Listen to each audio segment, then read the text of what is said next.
Hello everyone, and welcome to my channel General Hospital today. I hope everyone is having a wonderful day. Before we begin, please hit the subscribe button and give this video a thumbs up. Drew Kane stood in the dimly lit corridor of the General Hospital's security office, the sterile scent of antiseptic and old coffee failing to mask the deeper, more pervasive odor of fear and secrets. The digital clock on the wall ticked over to 2:17 a.m., a silent testament to the hour of reckoning that felt both premature and long overdue.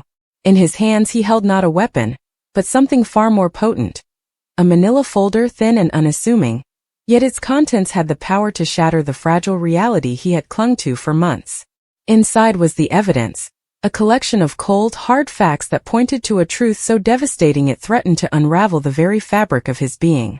Monica Quartermain, the matriarch who had been a pillar of his life, a woman he had loved as a mother, had shot him, and she had done it just before she died.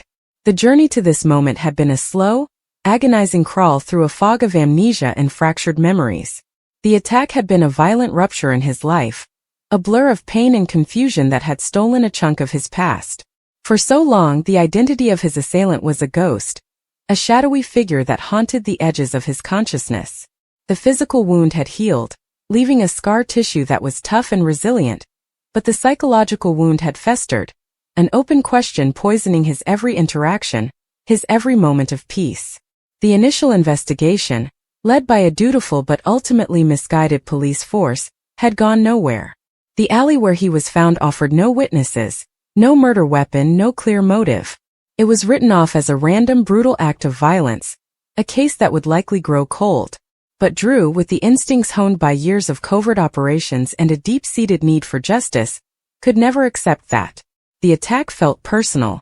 The angle of the shot, the look in the assailant's eyes, what little he could recall, it all suggested an intimacy of violence that random crime lacked. His first breakthrough came from an unexpected source, Nina Reeves. In her own tangled web of secrets and manipulations, she had stumbled upon a piece of information. It was a whisper, really a fragment of a conversation overheard between Monica and someone else, alluding to a terrible mistake, a moment of irreversible panic. Nina, never one to shy away from using information as a weapon, had dropped this cryptic hint to Drew during one of their many tense encounters, likely intending to destabilize him or shift his focus away from her own transgressions. She couldn't have known she was handing him the first thread of a tapestry he was now compelled to unravel. That thread led him to Jordan Ashford.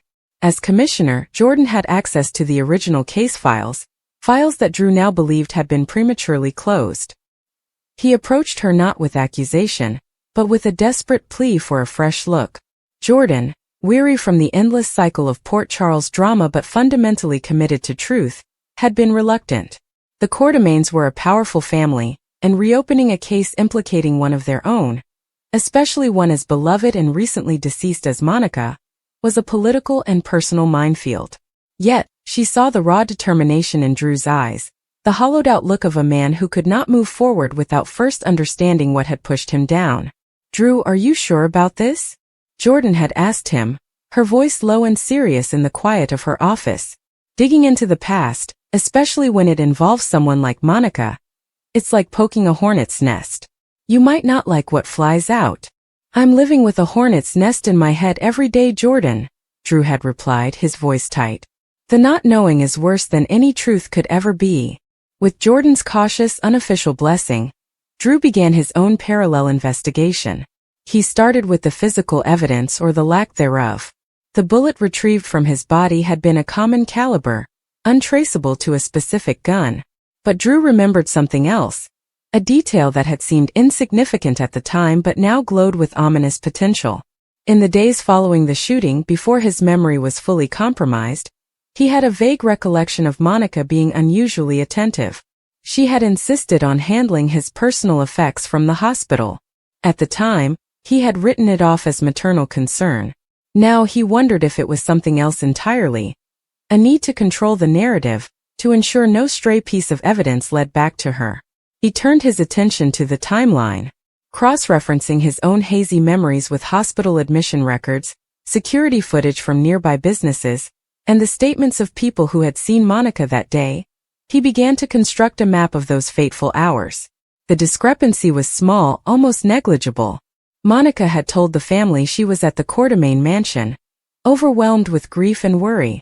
But a traffic camera a few blocks from the alley had captured the distinct silhouette of her car driving away from the scene approximately 10 minutes after the estimated time of the shooting.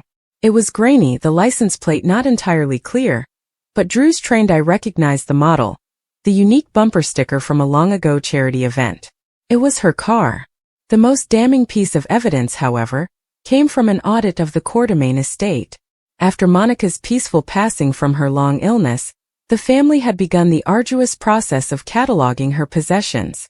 Edward Quartermain had kept an extensive collection of firearms, mostly antique, locked away in a cabinet in the study. As Drew and Ned Quartermain went through the inventory, they found a discrepancy. A small, snub-nosed revolver, a .38 caliber, was listed in an old logbook but was not present in the cabinet.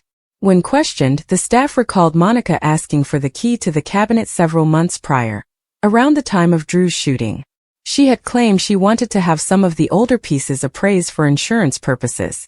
The combination of these facts, Nina's hint, the traffic camera footage, the missing gun, created a compelling, yet still circumstantial case. But Drew needed irrefutable proof. He needed the gun itself. His search led him to the places Monica had frequented in her final months.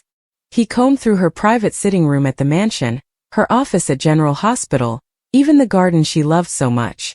It was during a visit to the hospital's old storage wing, a place filled with forgotten medical records and retired equipment, that he found it. Tucked inside a locked strongbox that had belonged to Alan Quartermain, a box Monica had always kept the key for, was the revolver. Alongside it, wrapped in a silk scarf, was a single, unused bullet of the same caliber. His heart hammering against his ribs, Drew didn't touch it. He called Jordan. She arrived with a forensics team, and the gun was carefully bagged and sent to the lab for ballistic testing. The wait for the results was an eternity condensed into 48 hours. Every second was filled with a torrent of conflicting emotions. Anger, white-hot and righteous, warred with a profound, gut-wrenching sorrow. He thought of Monica's kindness, her strength, the way she had welcomed him into the family as if he were her own son. He remembered her holding his children, offering him advice, her face a mask of genuine concern. How could that woman be the same person who coldly raised a gun and pulled the trigger? The ballistics report was definitive. The markings on the bullet extracted from Drew's body were a perfect match to the revolver found in Alan's strongbox. The gun Monica had taken, the gun she had hidden away, was the weapon used in the shooting. The evidence was now incontrovertible. And so, he found himself in the security office, the report and the file of corroborating evidence laid out on the metal desk before him. He had asked the key members of the family to meet him there. Ned, his brother, the logical, steady hand; Brooke Lynn, his niece whose loyalty to family was fierce; and Jason Morgan, the stoic rock whose relationship with Monica was as complex as his own. They stood in a semicircle, their faces etched with confusion and apprehension. The late hour and the grim setting signaled that this was no ordinary family meeting. "Drew, what's this all about?" Ned asked, his voice weary. "We're all grieving. Couldn't this wait until morning?" "No," Drew said, his voice surprisingly steady despite the storm raging inside him. "It can't wait. Because what I have to tell you changes everything we thought we knew about Monica's final months. Changes how I remember her. And it changes me." He took a deep breath, the air feeling thin and inadequate in his lungs. "For months I've been searching for the person who shot me. I couldn't rest, I couldn't move on because the not knowing was a poison. I followed every lead no matter how small. And tonight I found the answer." He paused, letting the weight of his words settle in the silent room. Brooke Lynn shifted uncomfortably. Jason's expression, usually unreadable, showed a flicker of intense focus. "The evidence led me back to that day," Drew continued, his eyes moving from one face to another. To a traffic camera, to an inventory log from Dad's gun collection, to a missing revolver. And finally, to a ballistics report. He picked up the report from the desk, holding it up as if it were a verdict. "This confirms that the bullet that nearly killed me was fired from a gun that belonged to Monica." The silence that followed was absolute, broken only by the hum of the fluorescent lights overhead. It was a silence of disbelief, of rejection. That's insane, Ned finally sputtered, shaking his head. Drew, you've been under an immense amount of stress. The PTSD, the memory loss. It's understandable that you're grasping for answers, but to accuse our mother? A woman who loved you, who is no longer here to defend herself. This is madness. It's not an accusation, Ned. It's a fact, Drew replied, his voice hardening. He laid out the evidence methodically, piece by piece. Nina's hint, the traffic camera footage placing Monica's car near the scene, the missing gun, and the conclusive ballistics match. With each point, the family's resistance began to crumble, replaced by a dawning horror. Brooklyn's hand flew to her mouth. Grandmother? But why? Why would she ever want to hurt you? That's the question, isn't it? Drew said, the pain finally breaking through his controlled exterior. The why is the hole in the middle of all this evidence. I've been torturing myself with it since I put it all together. And the only answer I can come up with is one that terrifies me. He walked around the desk, needing to move, to physically distance himself from the damning folder. Monica was sick. Not just physically but mentally. The illness, the medications, we all saw how she was changing. She was confused, paranoid at times. She said and did things that weren't like her. He stopped and faced them again, his eyes glistening. What if in a moment of profound confusion she didn't see me? What if she saw someone else? An intruder? A threat to her family? We know she was fiercely protective.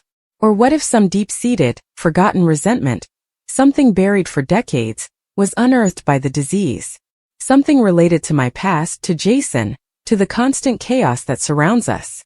Jason, who had been silent until now, spoke, his voice a low rumble. She was my mother. She wasn't a killer. I know that, Jason, Drew said, his voice softening with empathy. I believe that. The Monica we knew, the woman who raised us, was not a killer. But the woman in those final months, she wasn't entirely herself. This wasn't a premeditated act of malice. The evidence suggests panic. The gun was fired once. She didn't stay to finish the job. She fled. She hid the weapon. Those aren't the actions of a cold-blooded murderer. They're the actions of someone who was horrified by what they had done. He was trying to convince himself as much as he was trying to convince them. He was constructing a narrative that would allow him to hold on to the love he felt for Monica, while accepting the brutal truth of her actions. It was a necessary act of psychological survival. She must have lived with that secret every single day after, Drew continued, his voice dropping to a whisper. Every time she looked at me, every time she asked how I was recovering. The guilt must have been eating her alive. And in a terrible, twisted way, it makes her final days even more tragic. She died carrying this enormous burden. The room was steeped in a heavy, sorrowful silence. The initial shock was giving way to a more complex, painful understanding. Ned sank into a chair, his head in his hands. Brooklyn looked lost. Jason's jaw was clenched, a muscle twitching in his cheek as he processed the unimaginable. So what now? Ned asked, his voice muffled by his hands. Do we take this to the police? Do we publicly brand our mother as an attempted murderer days after we buried her? Drew shook his head slowly. No. That's not why I called you here. The official case can remain closed. Bringing this to light now would only cause more pain, more scandal. It would tarnish Monica's memory in the eyes of the world, and it wouldn't change what happened to me. He looked at each of them, his gaze firm. I needed you to know the truth because we are a family. And families, especially this family, are built on secrets and lies. I'm tired of it. This secret dies here with us. But we can't unknow it. This truth, it's ours to carry now. He walked over to the folder, picked it up, and held it over the shredder next to the desk. The evidence ends here.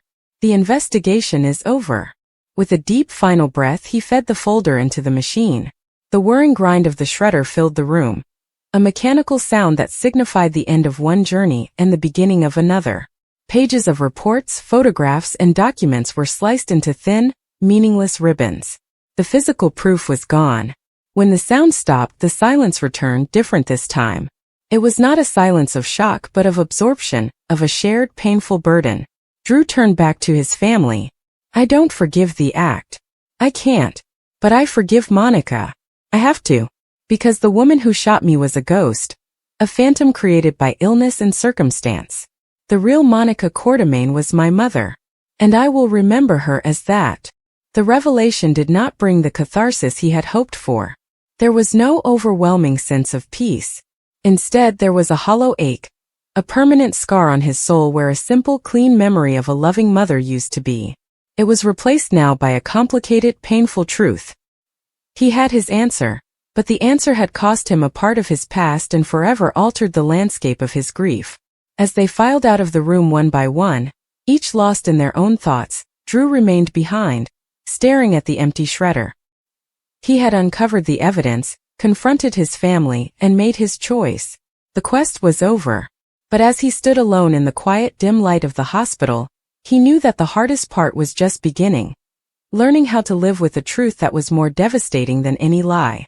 The ghost of Monica's final, terrible act would now walk beside him always, a silent companion to the man she had, in her right mind, loved as a son. The spoiler was no longer a future event to be revealed. It was a permanent, painful part of his history, a chapter written in blood and confusion that he would now have to find a way to read and reread for the rest of his life. The healing could finally begin, but it would be a healing fraught with the painful acknowledgement of a tragic flaw in the portrait of a saint, a reminder that even in the most loving of families, darkness can find a home.